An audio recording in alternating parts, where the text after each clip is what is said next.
आपने काउज को यानी गायों को इतनी बार देखा है, तो आप मेरे को एक क्वेश्चन का आंसर करो कि जिस तरह हम लोग का ऊपर दांत होता है और नीचे दांत होता है दोनों साइड, क्या काउज का भी ऐसे ही होता है? एक बार इमेजिन करो गाय का कैसे होता है। क्या उनका दोनों तरफ दांत होता है या फिर सिर्फ ऊपर या फिर सिर्फ नीचे? इसका आंसर ये है कि काउज का सिर्फ नीचे तरफ दांत होता है, ऊपर नहीं होता है।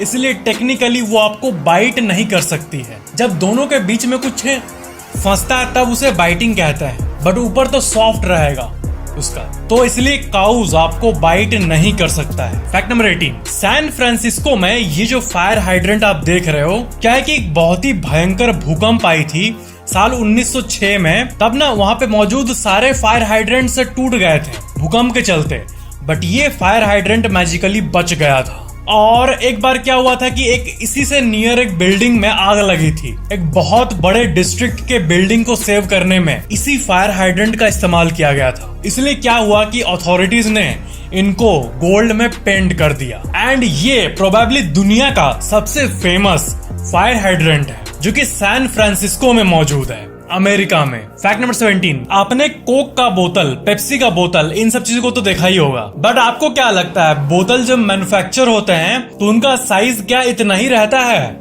नहीं, जब बॉटल मैन्युफैक्चर होता है ना, तब जब ये फैक्ट्री में बन रहा होता है तब वो कुछ ऐसा दिखता है जैसा कि आप अपने स्क्रीन पे देख रहे हो। जो नॉर्मल कोक का बॉटल होता है वही है एक्चुअली ये सही में, बट इसको क्या है कि बाद में एक्सपैंड किया जाता है और उसके अंदर कोल्ड ड्रिंक को भरा जाता है, बट वो ओरिजिनली ऐसा दिखता है।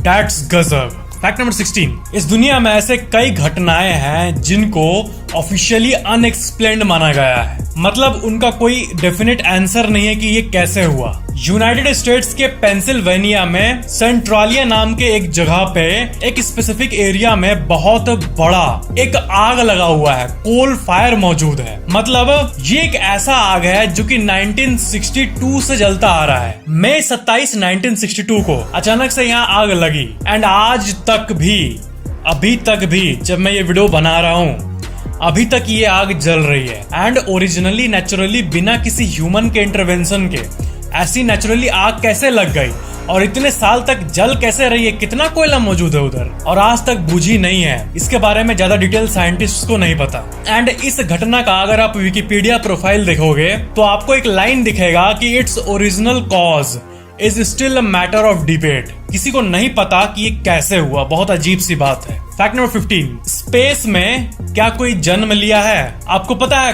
कॉकरोच वो पहला क्रिएचर है जो कि रिकॉर्ड बनाया है स्पेस में जन्म लेने का, स्पेस में जन्म लेने का और बच्चे पैदा करने का। एक रशिया का कॉकरोच है और उसने स्पेस में बेबी कॉकरोचेस को जन्म दिया। 2007 में ये 12 दिन के स्पेस ट्रिप पर गया था as an experiment. So technically cockroach वो पहले क्रीचर्स हैं जिसने स्पेस में जन्म दिया है। फैक्ट नंबर 14, अगर मैं आपसे पूछूं कि किताब और वीडियो गेम दोनों में से कौन ज्यादा इंटरेस्टिंग है, तो ऑफ कोर्स 80% से भी ज्यादा लोग बोलेंगे कि वीडियो गेम ज्यादा इंटरेस्टिंग है। बुक्स उन लोगों के लिए इंटरेस्टिंग होते हैं जो कि ज्यादा नॉलेज में भिड़े रहते हैं। तो क्या है कि बहुत सारे लाइब्रेरीज में ये देखा गया, आप नोटिस करना, एंड वर्ल्ड भर में इस टैक्टिक को अपनाया जाता है कि लाइब्रेरी में ही वीडियो गेम्स को रख दिया जाता है। मतलब लाइब्रेरी में जाके लोग वीडियो गेम को खरीद पाएंगे। एंड ये एक्सपेरिमेंट लाइब्रेरी बिजनेस वालों के लिए बहुत फायदेमंद हुआ है, क्योंकि जब भी कोई वहां पे जाता है तो ऑफ कोर्स वो जाएगा वीडियो गेम के लिए,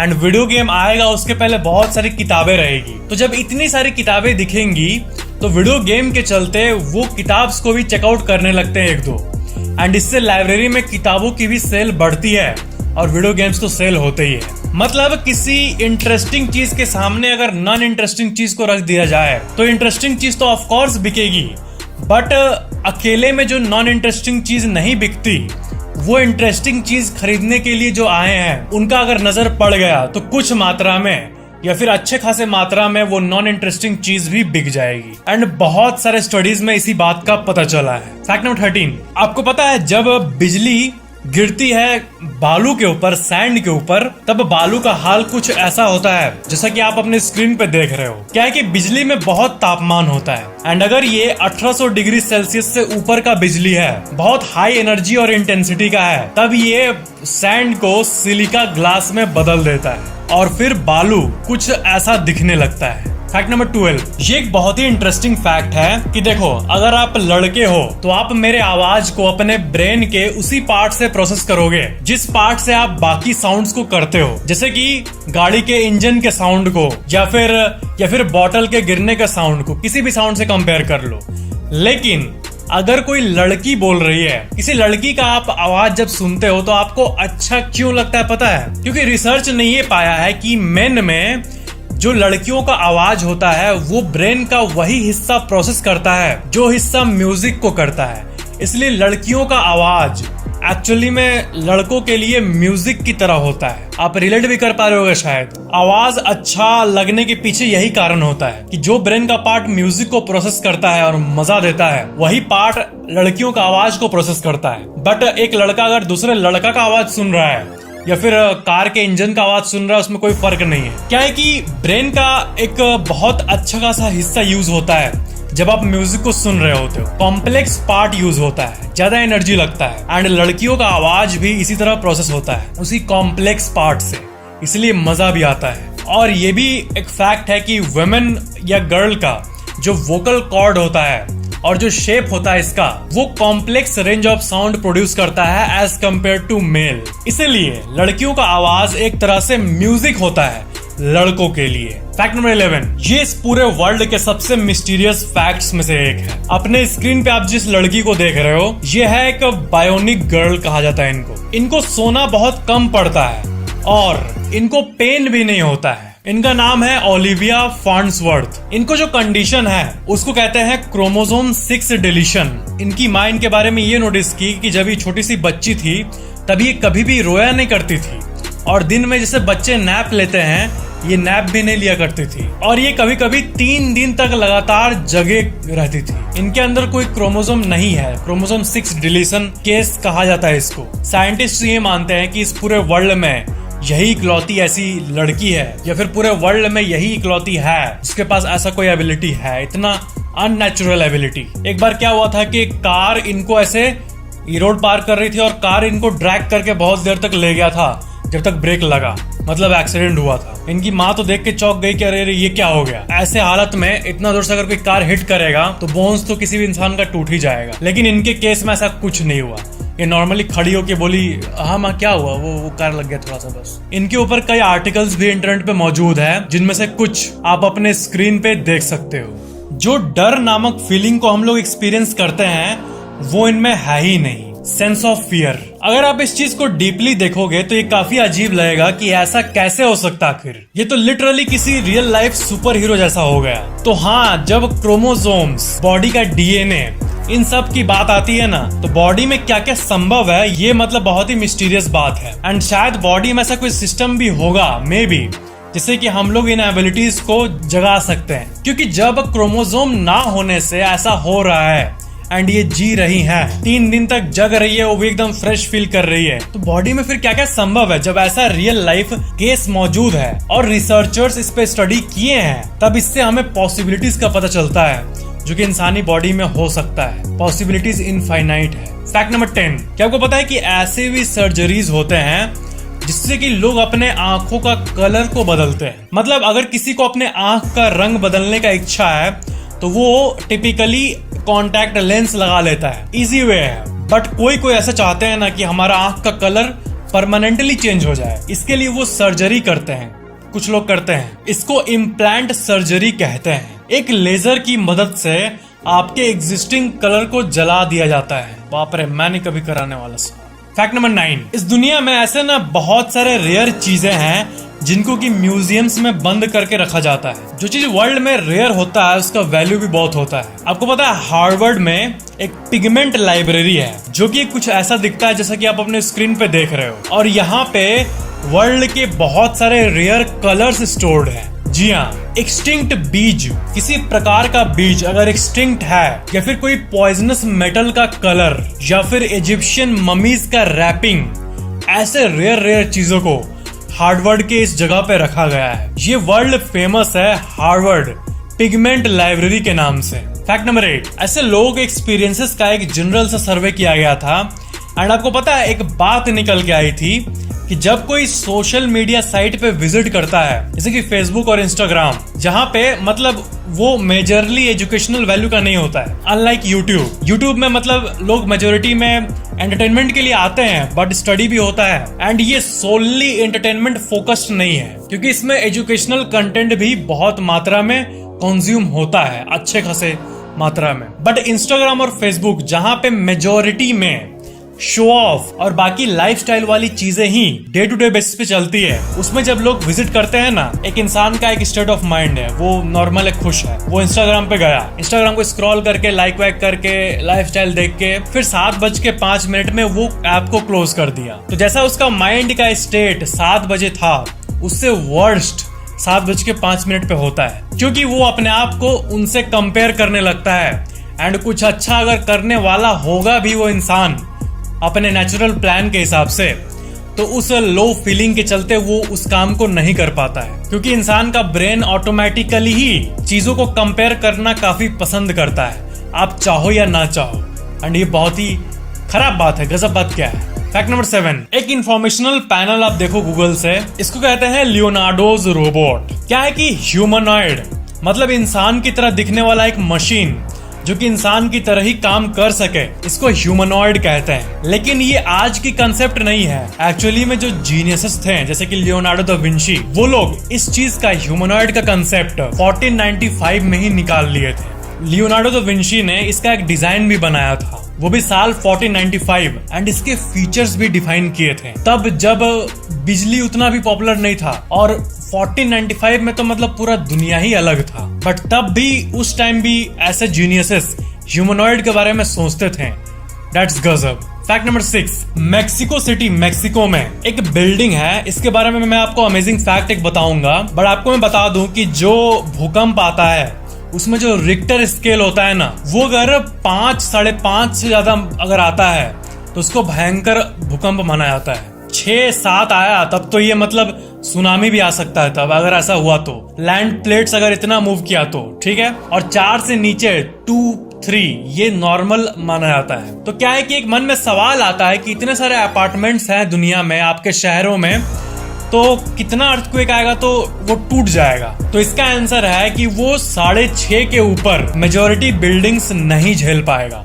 मतलब 6 अगर उसको, जैसे आजकल आरसीसी कंस्ट्रक्शन अलग अलग टेक्नोलॉजी यूज होता है बिल्डिंग को और स्ट्रॉन्ग बनाने के लिए, तो अगर 6 तक हुआ तब तो बिल्डिंग लकी हो सकता है, बट जब 7, 7.5 पहुंच गया तब आधे से ज्यादा चांस रहता है कि वो बिल्डिंग कोलैप्स हो जाएगा। बट यही कि थैंकफुली 5, 6 से ऊपर बहुत रेयर अर्थक्वेक होता है, जो कि 7-8 साल में एक बार कहीं आ गया कोइंसिडेंटली। बट जो मेक्सिको सिटी का मैं आपको बता रहा था, यहाँ पे एक बिल्डिंग है टोरी मेयोर, ये बिल्डिंग जो आप अपने स्क्रीन पे देख रहे हो, एंड इसको one of the most strongest building ever कहा जाता है। और ये वहां के जो इस बिल्डिंग को बनाया है, उनका ये मानना है कि अगर 8.5 रिक्टर स्केल का भी अगर अर्थक्वेक आएगा तब भी ये सह लेगा। कुछ लोग ऐसा बिलीव नहीं कर रहे थे कि ऐसा कुछ होगा, उनको लग रहा था कि 7 के ऊपर होने से तो हो ही जाएगा कुछ ना कुछ बिल्डिंग को। बट उसके अंदर के लोग तब चौंक गए जब उसी जगह पे 7.6 का एक आया और बिल्डिंग को एक खरोच भी नहीं हुआ। दैट्स गूज बम्पी गजब। आपको पता है अभी ऐसा मान्यता क्यों है कि नीचे वाले फ्लोर जो होते हैं अपार्टमेंट के वो महंगे होंगे और टॉप वाले सस्ते होंगे? तो लिफ्ट से जो टाइम लगता है ऊपर जाने में वो तो फैक्टर है ही, लेकिन पहले के जमाने में जब लिफ्ट का टेक्नोलॉजी नहीं था तब भी जो 5-6 मंजिला बिल्डिंग होते थे तब तो सब कोई सीढ़ी यूज करता था। तो तब ये माना जाता था कि जो लोअर फ्लोर है वो वेल्दी लोगों के लिए, उनके लिए ही रिजर्व कर दिया जाता था, और वो भी हाई प्राइस में। एंड ऐसा सिस्टम बन गया था, ऐसा कल्चर बन गया था कि ऊपर वाला फ्लोर जो है वो गरीबों के लिए। बट लिफ्ट का आने के बाद तो सब बदल गया। बट अभी भी आप अगर फ्लैट खरीदने जाओ तो आपको टॉप फ्लोर और जो नीचे वाला फ्लोर है उसके प्राइस में लाखों का अंतर मिल जाएगा। ऊपर वाला फ्लोर सस्ता होता है, excluding the paint house of course, क्योंकि पेंट हाउस एक शौकिया चीज हो गई। इसीलिए पेंट हाउस मतलब अपार्टमेंट का सबसे टॉप वाला, जहां जिसके ऊपर और कोई फ्लोर नहीं है, वो शौकिया हो गई, वो बहुत महंगा होता है। फैक्ट नंबर 5, एक टाइप का ब्लेड होता है जिसको कहते हैं ऑब्सीडियन ब्लेड, एंड ये वही ब्लेड है जिसको कि आप अपने स्क्रीन पे देख रहे हो। एंड इसकी खास बात क्या है ना, ये एक माइक्रोस्कोपिक ब्लेड होता है। इससे अगर आप कोई चीज को काटोगे ना, अगर एक आपके इंडिविजुअल सेल को ले लिया जाए और इस नाइफ को ले लिया जाए तो अगर ये ऐसे काटेगा तो पूरा आपका एक सेल आधा आधा हो जाएगा, इतना इसमें प्रेसिजन होता है। मतलब इस दुनिया में इतने गजब गजब प्रकार के टेक्नोलॉजी है कि माइंड ब्लो कर देता है सही में। फैक्ट नंबर 4, हर जगह का कल्चर अलग अलग होता है। अपने इंडिया में ले ले तो इतने सारे स्टेट्स हैं एंड आप जहां भी विजिट करोगे हर जगह का कल्चर आपको बहुत यूनिक मिलेगा, एकदम डिफरेंट। आपको एक्सप्लोर करने में बहुत मजा आएगा हर जगह के कल्चर को। तो जापानीज कल्चर में एक बिलीफ है ना कि अगर आप कुछ बुरा काम किए, जैसे कि अगर आप कुछ ऐसा काम कर दिए जैसे कि आपको सॉरी बोलने की नौबत आ गई, तो वहां पे क्या होता है ना कि जो लड़कियां हो या फिर लड़का हो वो अपना बाल पूरा टकला करा देते हैं। मतलब shaving your head is a common form of apiology, माफी मांगने का एक विजुअल तरीका है वहाँ का। मतलब ये हमारे लिए अजीब होगा कि हर एक बात पे वहाँ पे टकले हो जाते हैं, बट वहाँ ऐसी कॉमन बात है। जैसे कि अगर किसी कुक से गलती हो गई, रेस्टोरेंट के मालिक ने डांटा, तो अगले दिन अपना बाल कटवा के आ जाएगी कि सॉरी मैन। ऐसे कई न्यूज भी आप सुनते होंगे कि जापानीज किसी बैंड में कोई स्टार अगर कोई रूल ब्रेक कर दिया, बाद में उसको रियलाइज हुआ, वो पब्लिकली सॉरी बोला, तो अगले दिन आके वो शेप करके आएगा। अजीब but unique culture of Japan. Fact number 3, Valentine day के बारे में आप जानते हो? वैलेंटाइन डे क्या होता है? ये एक ऐसा सवाल है जिसको मुझे पूछने की जरूरत ही नहीं, ऐसे ही पूछ लिया। बट क्या आप ब्लैक डे के बारे में जानते हो? ब्लैक डे, साउथ कोरिया में सिंगल लोग ब्लैक डे मनाते हैं 14 फरवरी को नहीं, 14 अप्रैल को। ये एसोसिएटेड है, ये जुड़ा हुआ है। क्या है कि साउथ कोरिया में भी 14 फरवरी को जो कपल है वो वैलेंटाइन डे मनाते हैं, बट जो कपल नहीं है, जो सिंगल्स हैं, वो अपना फाड़ू मस्ती करते हैं 14 अप्रैल को। सब सिंगल्स अलग अलग जगह आयोजन करते हैं एंड जैसे कि आप अपने यहाँ पे पिक पे देख रहे हो, सब मिल के ऐसे नूडल्स खाते हैं ब्लैक सॉस को डाल के स्पेसिफिकली। ये डे स्पेशल होता है वहाँ के सिंगल लोगों के लिए, तो कोरिया का ये आप सिंगल डे मान सकते हो इसको। एंड नूडल की बात करें तो एक जजन गेमियोन, ये जो आप डिश का नाम देख रहे हो, ये सबसे मोस्ट ईटन डिश होता है ब्लैक डे में। ऐसा कहा जाता है कि अपने लोनलीनेस को मिटाने के लिए, सिंगल के बोरियत को सेलिब्रेट करने के लिए ये ऐसा करते हैं। अपने इंडिया में भी होना चाहिए सिंगल्स डे, है ना। फैक्ट नंबर 2, ये एक बहुत ही डीप सी फैक्ट है। एक्सीडेंट्स क्या होते हैं? इत्तेफाक, एक्सीडेंट हो गया। लेकिन आपको पता है क्वांटम वर्ल्ड में, जो क्वांटम मैकेनिक्स का वर्ल्ड है, इस वर्ल्ड को अगर हम लोग क्वांटम मैकेनिक्स के नजरिए से देखेंगे ना, तो कोई एक्सीडेंट नहीं होता है। हर एक चीज जो घटती है वो एक पॉसिबिलिटी होती है। पॉसिबिलिटीज और प्रोबेबिलिटीज, यही दोनों चीज होती है। इत्तेफाक, कोइंसिडेंस, इन दोनों शब्द का कोई मीनिंग नहीं है क्वांटम नजरिए से अगर हम लोग वर्ल्ड को देखें तो।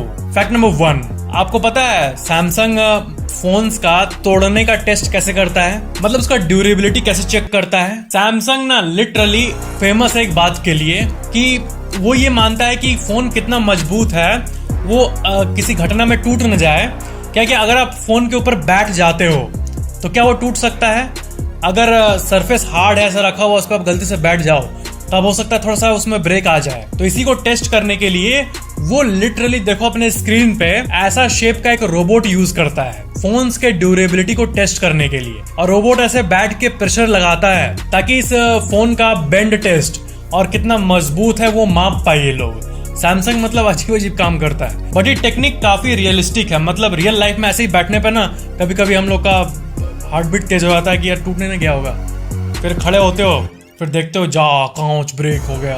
तो इसी चीज को टेस्ट करने के लिए लिटरली ऐसा शेप का रोबोट यूज करते हैं। तो ये था आज के फैक्ट्स। वीडियो को लाइक जरूर करना एंड मेरे अमेजिंग फैक्ट्स सीरीज में जितने भी वीडियोस हैं मैं चाहता हूँ आप सारे देखो और ऐसी अमेजिंग नॉलेज को गेन करो, जिसका प्लेलिस्ट आपके स्क्रीन पे आ गया होगा और नीचे डिस्क्रिप्शन में भी उसका लिंक मौजूद होगा। तो आप क्लिक करके सारे TEF top enigmatic facts video देख सकते हो और चैनल को सब्सक्राइब करके बेल आइकन जरूर ऑन कर लेना। Thank you so much for watching this video.